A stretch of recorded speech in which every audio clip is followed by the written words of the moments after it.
बिस्मिल्लाहिर्रहमानिर्रहीम, अस्सलामु अलैकुम। आप देख रहे हैं GNN और मैं हूं तनसीर जैदी। मैं हूं सादिया सरवर। हेडलाइंस आपने जानी, बुलेटिन में हमारा साथ देंगे ज़ैनुल हसन भी। बुलेटिन का बाकायदा आगाज़ करेंगे। आपको अहम खबर से आगाह करें, सुप्रीम कोर्ट ने नैब तरामीम बहाल कर दी हैं और अदालत ने वफाकी हुकूमत की इंट्रा कोर्ट अपीलें मंजूर कर ली। अदालत ने नैब तरामीम के खिलाफ बानी चेयरमैन PTI की दरख्वास्त मुस्तरद कर दी। सुप्रीम कोर्ट के 5 रुकनी बेंच ने मुतफ़िका फैसला सुनाया। फैसले में कहा गया है कि बानी PTI साबित नहीं कर सके कि तरामीम गैर आइनी हैं। इनमें से बहुत सारी तरामीम के मेमार बानी PTI खुद थे। बानी PTI ने नेक नियति से दरख्वास्त दायर नहीं की। चीफ जस्टिस और सुप्रीम कोर्ट के जजेस पार्लियामेंट के गेट कीपर्स नहीं। नैब तरामीम कलअदम करार देने के फैसले में ये नहीं बताया गया कैसे बुनियादी हकूक़ की खिलाफवर्जी हुई। जस्टिस अतर मिनुल्लाह और जस्टिस हसन अजहर रिजवी की जानिब से इजाफी नोट भी तहरीर किया गया। जस्टिस अतर मिनुल्लाह ने अक्सरियती फैसले से इत्तफाक किया, मगर वफाकी हुकूमत की इंट्रा कोर्ट अपील मुस्तरद की। इनके मुताबिक हुकूमत की अपीलें प्रैक्टिस प्रोसीजर कानून के तहत वफाकी हुकूमत की अपील काबिल समात नहीं है। जस्टिस हसन अजहर रिजवी ने फैसले से इत्तफाक किया, लेकिन वजूहात से इख्तलाफ किया।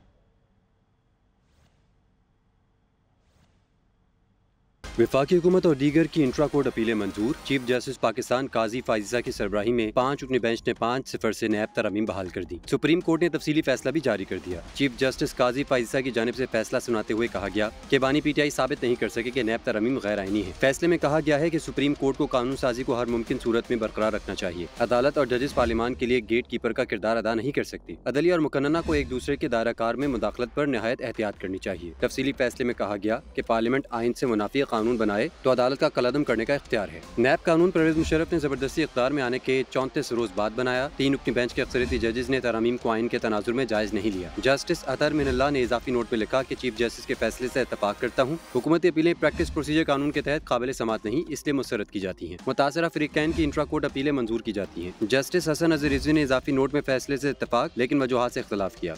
नैब तरामीम PDM के दौरे हुकूमत में मंजूर की गई थी, जिन्हें साबिक चीफ जस्टिस उमर अता बंदयाल की सरबराही में 3 रुकनी बेंच ने कलअदम करार दिया था।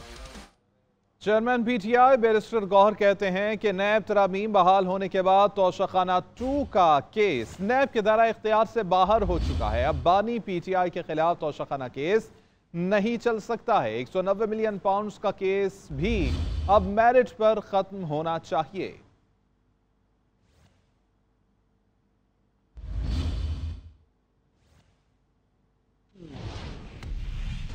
इंट्रा पार्टी इलेक्शन केस में PTI की चारों मुतफरिक दरख्वास्त से मुस्तरद। इलेक्शन कमीशन ने 10 सफ़हात पर मुश्तमिल फैसला जारी कर दिया। इलेक्शन कमीशन के दायर अख्तियार पर PTI का एतराज़ मुस्तरद। इल्तवा की दरख्वास्त भी मुस्तरद कर दी गई। PTI को FIA से दस्तावेज़ात की वापसी के लिए अदालत से रुजू की हिदायत कर दी गई। फैसले में कहा गया है कि इलेक्शन एक्ट 2017 के शिक 208 के मुताबिक इंट्रा पार्टी इंतखाबात के कानूनी तकाज़ों का जायज़ा लेना कमीशन की जिम्मेदारी है। शिक 209(3) के तहत सर्टिफिकेट के इजरा के हक़ाइक़ देखना भी कमीशन की जिम्मेदारी है। इलेक्शन कमीशन ने इंट्रा पार्टी इलेक्शन से मुतालिक तहरीक इंसाफ की चारों मुतफरिक दरख्वास्तें मुस्तरद कर दी। तहरीक इंसाफ ने इंट्रा पार्टी इलेक्शन में इलेक्शन कमीशन की जांच पड़ताल के अमल को चैलेंज किया, जिसे इलेक्शन कमीशन ने PTI का एतराज भी मुस्तरद कर दिया। इलेक्शन कमीशन ने इंट्रा पार्टी इंतखाबात केस में सुप्रीम कोर्ट का मखसूस नशिस्तों से मुतालिक तफसीली फैसला आने तक तहरीक इंसाफ की इल्तवा की दरख्वास्त भी मुस्तरद कर दी। तहरीक इंसाफ ने FIA के कब्जे से ऑफिस की दस्तावेजात और सामान वापस लेकर देने की दरख्वास्त की, ताकि इंट्रा पार्टी इलेक्शन जमा करवाए जा सके, जिसे इलेक्शन कमीशन ने दरख्वास्त मुस्तरद करते हुए मुताल्लिका फोरम से रुजू करने की हिदायत भी कर दी। फैसले में कहा गया है कि इलेक्शन एक्ट 2017 की शिक 208 के मुताबिक इंट्रा पार्टी इंतखाबात के कानूनी तकाजों का जायजा लेना कमीशन की जिम्मेदारी है। शिक 3-209 के तहत सर्टिफिकेट के अजरा के हक़ाइक़ देखना भी कमीशन की जिम्मेदारी है। फैसले में कहा गया है कि तहरीक इंसाफ 18 सितंबर को इंट्रा पार्टी केस में दलाइल दे। इलेक्शन कमीशन ने 10 सफ़हात पर मुश्तमिल तहरीरी फैसला जारी कर दिया। इलेक्शन कमीशन का फैसला मेंबर सिंध निसार दुरानी की जानिब से तहरीर किया गया है। आपको अहम खबर से आगाह करें कि कौमी असम्बली में हुकूमत और अपोजिशन के राब्ते जारी हैं। तहरीक तहफ़्फ़ुज़ आईन पाकिस्तान के सरबराह महमूद खान अजगज़ई की वज़ीर दिफ़ा ख्वाजा आसिफ से असम्बली फ्लोर पर मुलाकात हुई है। ज़राए के मुताबिक महमूद अजगज़ई ने एक बार फिर बामकसद मुज़ाकरात पर जोर दिया। मज़ीद जान लेते हैं नुमाइंदा GNN आतिफ भट्ट से। जी आतिफ भट्ट, बताइएगा। जी, कौमी असम्बली के ऐवान में हुकूमत और अपोजिशन के राब्ते हुए हैं। तहरीक तफ़्ज़ आईन पाकिस्तान के सरबराह महमूद खान अचकज़ई की वज़ीर दिफा ख्वाजा आसिफ से मुलाकात हुई है और महमूद खान अचकज़ई ने एक बार फिर बामकसद मुज़ाकरात पर जोर दिया। तो महमूद अचकज़ई ने कहा कि मुल्क को मसाइल से निकालने के लिए हुकूमत अपोजिशन का मिल बैठना जरूरी है, जिस पर ख्वाजा आसिफ की जानब से जवाब दिया गया कि जिन्होंने आपको मुज़ाकरात का मैंडेट दिया है उनसे इख्तियार भी लें और तहरीक इंसाफ वाले हमसे ज्यादा एस्टेब्लिशमेंट से मुज़ाकरात में दिलचस्पी रखते हैं। दोनों रहनुमा जो है काफी देर तक मुल्क की मौजूदा सियासी सूरत हाल और पार्लिमानी जो बिजनेस है उस पर तबादला ख्याल करते रहे। जी बहुत शुक्रिया आपका आतिफ भट्ट। ब्रेक के बाद आपको अहम खबर दें। इस्लामाबाद के मसरूफ कारोबारी मरकज I8 में दिन दिहाड़े फायरिंग का वाक़या पेश आया है और फायरिंग के नतीजे में एक शख्स जाम बहक हो गया। इलाका मकीनों का कहना है कि 5 मिनट तक शदीद फायरिंग होती रही। ये मामला है जिसके हवाले से आपको अपडेट कर रहे हैं। फायरिंग के नतीजे में एक शख्स जाम बहक हुआ है। इस्लामाबाद पुलिस मौके पर पहुंच चुकी है, जबकि ये इतलात मौसूल हो रही है कि इस फायरिंग के नतीजे में एक शख्स जाम बहक हो गया है। इस्लामाबाद I8 में फायरिंग का ये वाक़या पेश आया, जिसके नतीजे में एक शख्स के जाम बहक होने की इतलात हैं। फायरिंग के नतीजे में एक शख्स जाम बहक हुआ है, ज़राए की जानिब से ये बताया जा रहा है। खबर यह है कि chairman NADRA lieutenant general Munir अफसर की तैनाती कलअदम करार। लाहौर हाई कोर्ट ने चेयरमैन नादरा की तैनाती के खिलाफ दरख्वास्त मंजूर कर ली। लाहौर हाई कोर्ट ने जस्टिस आसिम हफीज़ ने शहरी की दरख्वास्त पर चेयरमैन नादरा को हटाने का हुक्म दिया। अदालत ने फरीकैन की वकला के दलाइल सुनने के बाद फैसला महफूज किया था।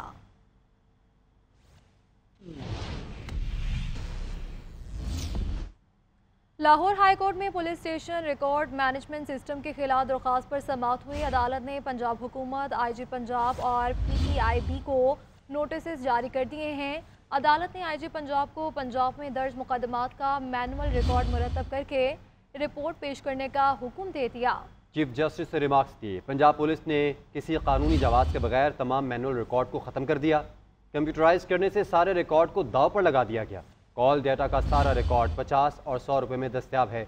इतना कीमती और अहम डेटा हर शहरी तक रसाई पूरे निज़ाम पर सवालिया निशान है। डेटा तक रसाई से मुकदमात में रद्दोबदल किया गया। पुलिस डिपार्टमेंट के सीनियर अफसरान ने इस निज़ाम का गलत इस्तेमाल किया।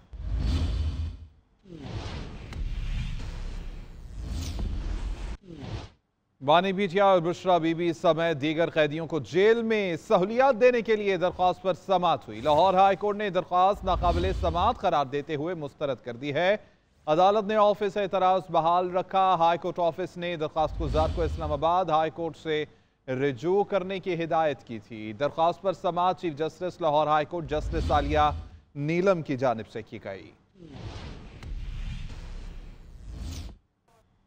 लाहौर अजायब घर में यौम दिफा के हवाले से 3 रोज़ा नुमाइश मुनक़्क़िद की गई, जिसमें कॉलेजेस और यूनिवर्सिटीज़ के तलबा की जानिब से वतन अजीज़ के मुजाहिदों की बहादुरी और शहदा को खुसूसी अंदाज में खराज तहसीन पेश किया गया। लाहौर से अनम जावेद की रिपोर्ट देखिए।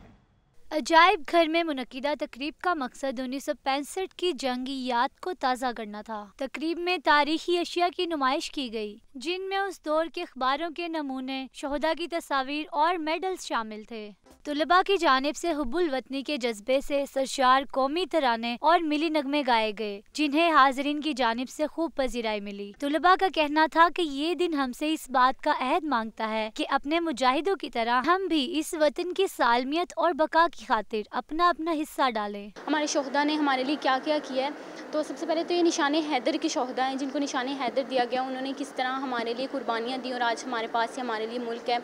हमें भी अपने मुल्क के लिए कुछ करना चाहिए। जो उन्होंने इतनी शहादत दी गई हैं हमारे वतन के लिए, हमें भी उस वतन के लिए कुछ ना कुछ करना चाहिए। Secretary tourism and archaeology Farid Ahmad Tarar की मौजूदगी ने तकरीब की रौनक बढ़ा दी। नुमाइश मजीद 1 रोज तक जारी रहेगी। कैमरामैन अवैस राजपूत के साथ अनम जावेद, CNN लाहौर।